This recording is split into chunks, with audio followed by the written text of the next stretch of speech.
Hi hello guys, welcome to game play video. நம்ம இன்றைக்கி என்ன பார்க்க போகிறோம்னா, நம்ம சப்ஸ்கிரைபர் வந்து நம்மளை 1v1 வாங்க ப்ரோ அப்படின்னு சொல்லி கூப்பிட்டுருந்தாங்க. அவரோட யூஐடி கூட தந்துருந்தாங்க. அவருக்கு நம்ம இப்போ ஃப்ரெண்ட் ரிக்வெஸ்ட் அனுப்ப போகிறோம். ப்ரோ பாருங்கள், அனுப்பிச்சிட்டேன்.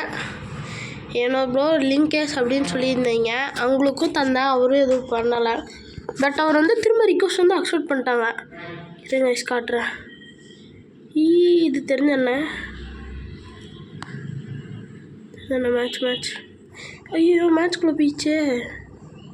வந்தால் நல்லாயிருக்கும், வரலன்னா அப்படியே கேன்சல் பண்ணிட்டு போயிடலாம். ஒரு 20 செகண்ட் வெயிட் பண்ணுவோம் கைஸ். லிங்கேஷ் ப்ரோவும் ஓகேன்ட்டாரு. திரும்ப ரிக்வெஸ்ட் வந்து தந்தாரு கைஸ். ப்ரோ நாளைக்கு வந்து ஒரு 5 o'clock போல் நாளைக்கு மேட்ச் போட்டுக்கலாம். நாளைக்கு ஒரு 5 o'clock ஓகேவாக இருக்கும்னு நினைக்கிறேன் கைஸ். 5 o'clock லிங்கேஷ் ப்ரோ கூட, 6 o'clock வந்து உங்கள் கூட ப்ரோ. நான் மேட்ச் போடும்போது அப்படியே லைவ் வேணால் போடுறேன் ப்ரோ. அவர் வரல, ரைட்டு. அவ்வளோதான் கைஸ். இவர் லெஜெண்டரி 2 அடிச்சிருக்காரு. தெரிஞ்சண்ண எஃப்சி சாம்பியன். வாங்க கைஸ், வேறு ஏதாச்சும் இருக்கா? நம்ம வெறும் 117 ஓவியார் தான். ஆளுக்கு என்றானா 118 119ன்னு வச்சுருக்காங்க. அவ்வளோதான் கைஸ். பை கைஸ், மறக்காமல் ப்ரோ பார்த்து